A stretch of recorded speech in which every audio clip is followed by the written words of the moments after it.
ഞാൻ എൻ്റെ വീട്ടിൻ്റെ അടുത്തുള്ള ഒരു വാസുവേട്ടൻ്റെ കുടുംബം അവരെ ഞാനൊന്ന് പരിചയപ്പെടുത്താം. വാസുവേട്ടൻ എന്ന് പറഞ്ഞാൽ അവർക്ക് മരമില്ലില്ല ജോലി. എന്നേക്കാളും 1 വയസ്സ് ഇളയതാണ്. പക്ഷെ ഞാൻ വാസുവേട്ടൻ എന്നാണ് വിളിക്കല്.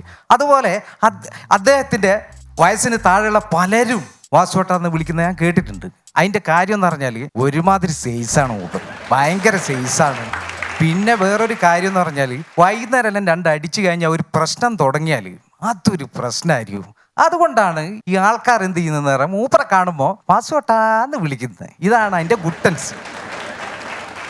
ഇനി വാസുവേട്ടൻ്റെ ഭാര്യ രാധയെടുത്തി എന്ന് പറഞ്ഞാൽ അമ്മയായിട്ട് കുറച്ച് പ്രശ്നങ്ങളിൽ ഇങ്ങനെ ഉണ്ടാക്കും. പിന്നെ ഈ ചെറിയ പ്രശ്നം വലിയതാവുമല്ല.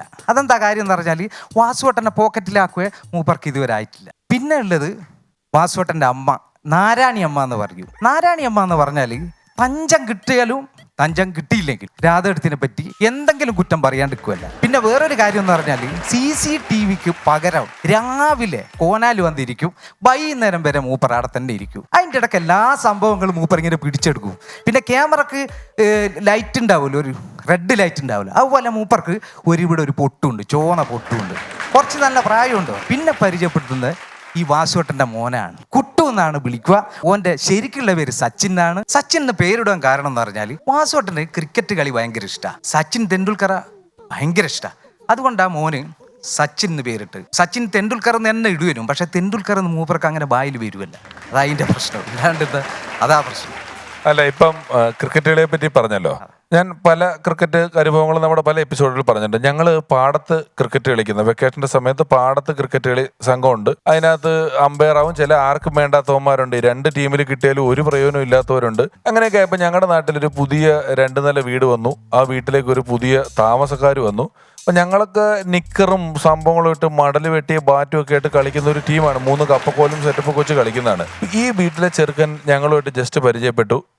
ആ മധ്യവേനൽ അവധിയായപ്പോൾ നമ്മൾ പറഞ്ഞു ക്രിക്കറ്റ് കളി ഉണ്ട്, കളിക്കാൻ പറ്റുന്നോ എന്നൊക്കെ ചോദിച്ചപ്പോൾ ഇവൻ പറഞ്ഞു ഞാൻ വരാന്നൊക്കെ പറഞ്ഞിട്ട് ഞങ്ങളെ എല്ലാം ഞെട്ടിച്ചുകൊണ്ട് അന്ന് ഞങ്ങളുടെ പാടത്ത് നമ്മൾ TV കാണുന്ന പോലെ ഈ കാലിൽ വെച്ച് കെട്ടുന്ന സാധനം, ഇവിടെ വയ്ക്കുന്ന പാഡ്, ഇവിടെ ഇരുമ്പ് കമ്പിയുള്ള ഹെൽമറ്റ് തുടങ്ങിയ സർവ്വ സന്നാഹങ്ങളായിട്ട് മറ്റേ ചിട്ടി റോബോട്ട് വരുന്ന പോലെ ഇവൻ നമ്മുടെ അടുത്തേക്ക് വന്ന് നിൽക്കുകയാണ്. ഞങ്ങളൊക്കെ ഇവനെ കണ്ടു വരണ്ടു. ഒരു വശത്ത് ഞങ്ങളുടെ അപകർഷതാബോധം, ഞങ്ങൾക്ക് ഇതൊന്നും ഇല്ല. ഇവൻ ഫുൾ സന്നാഹവുമായിട്ടാണ് വന്ന് നിൽക്കുന്നത്. ഇവൻ നടക്കുന്നതിനൊക്കെ ഇച്ചിരി താളക്കുറവും കാര്യങ്ങളൊക്കെ ഉണ്ട്. ഇതൊക്കെ ഇട്ടിട്ട് ഞങ്ങൾ ഭയന്നു. ഇവനെ ഏത് ടീമിൽ എടുക്കണം എന്നുള്ള 2 ടീമും കൂടെ ഇവനെ കടിച്ചു പറിക്കുക. എന്ന് വെച്ചാൽ ഇവനെ ഞങ്ങൾക്ക് വേണം, ഈ മുത്തിനെ ഇങ്ങ് എടുക്കുക, ഞങ്ങൾ എടുക്കുക. കാരണം ഇത്രയും സെറ്റപ്പ് ഉള്ള ഒരു ടീമിൽ മറ്റൊരു മെമ്പറെ കിട്ടാനില്ലോ എന്ന് പറഞ്ഞ് ഇവനെ ഏത് ടീമിൽ എടുക്കണം എന്ന് പറഞ്ഞ് തർക്കം മൂത്ത് അവസാനം ടോസ് ഇട്ടിട്ട് ഇവനെ വേറൊരു ടീമിൽ കിട്ടി. അവനെ കിട്ടാൻ വേണ്ടി ഒരു ടോസ് ആദ്യം, പിന്നെ ബാറ്റിംഗ് വേണ്ടിയുള്ള ടോസ് ഇട്ടപ്പം ഇവന് ഫീൽഡിംഗ് ആണ് കിട്ടിയത്. ഇവൻ നല്ലോണം ഒരു 15 ഓവർ അവിടെ നിന്ന് ഫീൽഡ് ചെയ്ത് വേർത്ത് അപ്പുറത്തെ ടീമുകാർ ഇവനെ ഫസ്റ്റ് തന്നെ ബാറ്റിങ്ങിന് ഇറക്കി. ഇവൻ വന്ന് നിന്ന് ഫസ്റ്റ് ബോളിൽ തന്നെ ഡക്കൗട്ടും ആയിട്ട് ഇത് ഇട്ടുകൊണ്ട് സൈഡിൽ പോയി ഇരിക്കുക. ഇവൻ ഇത് ഇട്ടുകൊണ്ടിരിക്കുമ്പോഴേ പാടമല്ലേ, എവിടുന്ന എന്താ വന്നെന്ന് പറയാൻ പറ്റത്തില്ല. സന്ധ്യ ആകുമ്പോൾ വീട്ടിലോട്ട് പോകാൻ നിന്നിട്ട് 1-2 പോത്തുകൾ ആ ഗ്രൗണ്ട് വഴി വന്നിട്ട് ഞങ്ങളെല്ലാം ജീവനും കൊണ്ട് ഓടിയപ്പം ഇവന് മാത്രം സ്പീഡ് കിട്ടുന്നില്ല. ഇതെല്ലാം കൂടി ഇട്ടിട്ട് ഇവന്റെ പുറകെ പോത്തും കണ്ടിട്ടില്ല ഇതുപോലൊരു ജീവിനെ. പോത്ത് ഓടിച്ച് ഇവനെ കുറേ ദൂരം എവിടെയെങ്കിലും. പിറ്റേ ദിവസം ഞങ്ങളോടൊപ്പം മര്യാദക്കുള്ള നിക്കർ ഇട്ട് വന്ന് കളിച്ചിട്ടാണ് അവൻ കളി പഠിച്ചത്. എൻ്റെ പ്രശ്നത്തിൽ ഇവരെല്ലാം പങ്കാളികളാണ്, ഈ പറഞ്ഞ ആൾക്കാരെല്ലാം. ഇനി നമുക്ക് പ്രശ്നം എന്താണെന്ന് നോക്കാം. പ്രശ്നം എന്ന് പറഞ്ഞാൽ വാസുവേട്ടൻ്റെ മോയെ ഈ കുട്ടു എന്ന് വിളിക്കുന്ന ചങ്ങായി ഓൻ്റെ കുറച്ച് ചങ്ങായികളെല്ലാം കൂട്ടിയിട്ട് ക്രിക്കറ്റ് കളി തുടങ്ങി. ഓൻ്റെ അടുത്ത മുറ്റത്ത് നിന്നാ ക്രിക്കറ്റ് കളി. കുറച്ച് ചങ്ങായികളെല്ലാം അപ്പുറമുള്ള വത്സേട്ടൻ്റെ മോൻ രമേശ് ചേട്ടൻ്റെ മോൻ കളി തുടങ്ങി. ഇവർ കളിച്ച് എന്താ ചെയ്യാന്ന് പറഞ്ഞാൽ പന്ത് അടിച്ചാൽ ഈ ബോള് എൻ്റെ മുറ്റത്ത് വന്ന് വീഴുക. അവിടെ കുറച്ച് ചെടികളെല്ലാം നട്ടു വളർത്തിയിട്ടുണ്ട്. ഇവരപ്പാട് വന്ന് ഈ ചെടിയെല്ലാം അങ്ങപ്പാട് ചാവിട്ടി ആകെ പ്രശ്നമാക്കും. പക്ഷെ ഞാൻ വിചാരിക്കും കുഞ്ഞുങ്ങളല്ലേ പോട്ടെ എന്ന് വിചാരിച്ച് ഞാൻ വിടും. മാത്രമല്ല എനിക്ക് വാസുവേട്ടനുമായിട്ട് കളിച്ചാൽ വലിയ പ്രശ്നമാണ്. മൂപ്പറ കൈക്ക് ഭയങ്കര തായമ്പാ. അപ്പം അതുകൊണ്ടാണ് ഞാൻ പിന്നെ അത് മിണ്ടാണ്ടിരിക്കുന്നത്. അങ്ങനെ ഇതിങ്ങനെ തുറന്നുകൊണ്ടിന്ന് അങ്ങനെ ഒരു ദിവസം ക്രിക്കറ്റ് കളിക്കുമ്പോൾ ഒരു ബോള് വന്നിട്ട് എൻ്റെ വീട്ടിൻ്റെ ജനലിൻ്റെ ഗ്ലാസ്സിന് അങ്ങ് കൊണ്ടു. ഗ്ലാസ് പൊട്ടി എന്ന് പറഞ്ഞാൽ പൊട്ടി നിലത്ത് വീണിട്ടില്ല, നമ്മളെ ചെലന്തി വലയെല്ലാം പോലെ ഇങ്ങനെ ആയിട്ട് നിന്നു. അത് എപ്പോഴും പൊട്ടാ. അങ്ങനെ ഒരു അവസ്ഥയിലെത്തി. ഈ സംഭവം ഞാൻ ജോലി കഴിഞ്ഞ് വരുമ്പോൾ അമ്മ അന്നേരം തന്നെ പറഞ്ഞു ഇങ്ങനെ ബോള് വന്ന് കൊണ്ടിട്ടുണ്ട്, അത് രമേശൻ്റെ മോനെ അടിച്ച്. ഇതെല്ലാം എന്നോട് കൃത്യമായിട്ട് അമ്മ പറഞ്ഞു തന്നെ. നാരായണി അമ്മ ഒരു CCTV ക്യാമറൻ്റെ ഫലം ചെയ്യുന്നുള്ളൂ, അമ്മ 2 CCTV ക്യാമറൻ്റെ ഫലം ചെയ്യുന്നുണ്ട്. കാരണം ഒന്ന് തിരിച്ചു വെച്ചിരിക്കുന്ന വാസുവേട്ടൻ്റെ വീട്ടിലേക്ക് തന്നെയാണ്. അവിടുത്തെ കാര്യങ്ങളെല്ലാം അറിയും. പിന്നെ ഒന്ന് മറ്റുള്ള കാര്യങ്ങൾ ഇതറിഞ്ഞു. അപ്പം ഞാൻ പിരിച്ച് ഇതങ്ങനെ വിട്ടാൽ പറ്റൂലല്ലോ. ഞാൻ അങ്ങനെ രാവിലെ വാസുവേട്ടൻ്റെ വീട്ടിൽ പോയി. അവിടെ വീട്ടിൽ പോയപ്പോൾ നാരായണിയമ്മ എന്നോട് പറഞ്ഞ് ഒരു വീടില്ലടോ, ഈ മരമില്ല ഉടമസ്ഥൻ്റെ ഒരു ബന്ധു മരിച്ചിട്ട് രണ്ടാളും അങ്ങോട്ട് പോയി.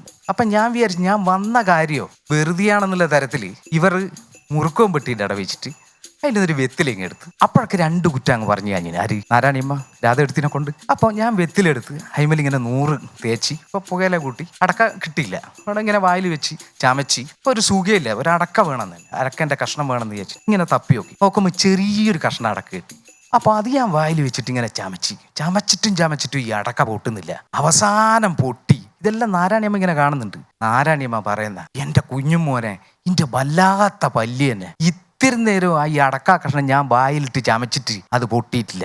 എൻ്റെ വല്ലാത്ത പല്ലി തന്നെ കുഞ്ഞുമോനെ. അത് കേട്ടായിരുന്നു അവിടെ നിന്ന് പോകുന്നു. അങ്ങനെ ഇരിക്കുമ്പോൾ ഒരു ദിവസം ഈ ചെറിയ നമ്മുടെ കുട്ടു അതുവഴി നടന്നു പോകുമ്പോൾ ഞാൻ ചോദിച്ചു എല്ലടോ ഇപ്പോൾ ക്രിക്കറ്റ് കളിയൊന്നും ഇല്ലായിരുന്നു. അപ്പോൾ അവിടെ ചെറിയോൻ പറയാ അതിപ്പോൾ ഇടക്കിടക്ക് ഇങ്ങനെ മഴ പെയ്യുന്നില്ലേ, അതുകൊണ്ടാണ് കളിക്കാത്ത. ഈ ഇടക്കിടക്ക് മഴ പെയ്താൽ ഈ കളിക്കുന്നിടത്തില്ല ചളിയാവും. അപ്പം റണ്ണെടുക്കുക പോകുമ്പോൾ ഊരി വീണിട്ട് എൻ്റെ കയ്യാറ്റം ഒടിഞ്ഞിട്ടുണ്ടെങ്കിൽ അച്ഛൻ പറയൂ അമ്മമ്മേൻ്റെ കയ്യും കൂടി ഒടിയട്ടെ, എന്നിട്ട് ഒപ്പര ആസ്പത്രിക്ക് കൊണ്ടുപോകാം. എങ്ങനെ? ഇത് കേട്ടപ്പോൾ എന്നോടങ്ങ് ചിരിച്ചു പോയി സത്യത്തിൽ. അപ്പോൾ എന്നോട് ഇവ ചോദിക്കുക അല്ല നിങ്ങൾ എവിടെയാണ് പോയെന്ന് വെച്ച്. അപ്പം ഞാൻ പറഞ്ഞു ഞാനിങ്ങനെ പിന്നെ ഒന്ന് കുളത്തിൽ നീന്തുവാൻ വേണ്ടി പോയതാന്ന് പറഞ്ഞു. അപ്പോൾ അതെന്തിനാ? അല്ല അതിങ്ങനെ വണ്ണം കുറച്ച് കുറയാനാ. അപ്പം ചെറിയോൻ പറയുന്ന അങ്ങനെ നീന്തിയ വണ്ണം കുറയെങ്കിൽ തിമിംഗലത്തിൻ്റെ വണ്ണം എന്താ കുറയാത്തത്? പിന്നെയും കുറച്ച് കാലം ഇങ്ങനെ പോയി. പിന്നെ ഇവർ കളി തുടങ്ങി. എൻ്റെ വീട്ടിൻ്റെ ജനലിന് പിന്നെയും ബോൾ കൊണ്ട് ഗ്ലാസ് പൊട്ടി. ഇനി ഒരു രക്ഷയില്ല. വാസുവേട്ടനെ കണ്ടിട്ട് ഇത് പറയാണ്ട് രക്ഷയില്ല. എന്ത് തന്നെ വന്നാലും വാസുവേട്ടൻ ഇപ്പം പ്രശ്നമാക്കിയാലും ശരി വാസുവേട്ടനെ കണ്ടിട്ട് പറയാണ്ട് ഒരു രക്ഷയില്ല എന്ന് വിചാരിച്ച് ഞാൻ വാസുവേട്ടൻ്റെ അടുത്ത് പോയി കാര്യങ്ങളെല്ലാം ഞാൻ വാസുവേട്ടനോട് പറഞ്ഞു. അപ്പോൾ പിന്നെ വാസുവേട്ടൻ പറയാ എടോ ഇത് ബുദ്ധിയില്ലാത്ത കുട്ടികളല്ലേ, അതൊന്ന് ക്ഷമിക്കണ്ടേ. ഞാൻ ചോദിച്ചു ബുദ്ധിയില്ലാത്ത കുട്ടികളാണെങ്കിൽ നിങ്ങളെ വീട്ടിലെ ഒരു ജനലിൻ്റെ ഗ്ലാസും പൊളിഞ്ഞിട്ടില്ലല്ലോ. അപ്പാട് വാസുവേട്ടൻ പറയാ അതിനല്ലുള്ള ബുദ്ധിയോനുണ്ട്. ഏത്? ഈ ചെറിയോന്. അപ്പോൾ അതും കേട്ട് ഞാൻ വേറൊന്നും പറയാൻ വേറെ എന്നിട്ട് കുഴപ്പത്തിന് അടുത്തുള്ള വീട്ടുകാരല്ലേ തമ്മിൽ പ്രശ്നം വേണ്ടാന്ന് വിചാരിച്ച് ഞാനിങ്ങ് പോകുന്നു 3-4 ദിവസം കഴിഞ്ഞാൽ പിന്നെയും ചെറിയോനെ കണ്ട് ചെറിയോനോട് ഞാൻ പറഞ്ഞ് ഇനി നല്ല മോനായിട്ട് മോൻ വളരണം, ക്രിക്കറ്റ് കളിച്ചിട്ട് ഇനി ഗ്ലാസ് ഒന്നും പൊളിക്കരുത്, എൻ്റെ വണ്ടീൻ്റെ ഗ്ലാസ്സെല്ലാം പൊളിഞ്ഞാൽ ഭയങ്കര പ്രശ്നമായിരിക്കും, ഇനി നല്ല മോനായിട്ട് വളരണം എന്നെല്ലാം പറഞ്ഞ്. പിന്നെ ഇനി പുതുവർഷമാണ് വരുന്നത്, ഇനിയിപ്പോൾ എന്നെപ്പോലെ ആയിരിക്കില്ല മറ്റുള്ളവർ പുതുവർഷത്തിൽ ഇങ്ങനത്തെ പ്രശ്നം വന്നാൽ എനിക്ക് അടികൊണ്ട് അങ്ങോളം അടികൊള്ളേണ്ടി വരും, അതുകൊണ്ട് നല്ല മോനായിട്ട് വരണം, അതല്ല പിന്നെ ഈ ചില്ല് പൊളിക്കുകയാണെങ്കിൽ അടിച്ച് പൊട്ടിച്ചേടാ എന്നാണ്. അപ്പാടി ചെറിയ അങ്ങനെ പറഞ്ഞ് കുട്ടുവിന് ബുദ്ധി ഉദിച്ചിട്ടുണ്ടാവും. എനിക്ക് ബുദ്ധി ഉദിക്കാൻ വൈകിപ്പോയി. എല്ലാവർക്കും പുതുവത്സരാശംസകൾ. നന്ദി, സ്നേഹം.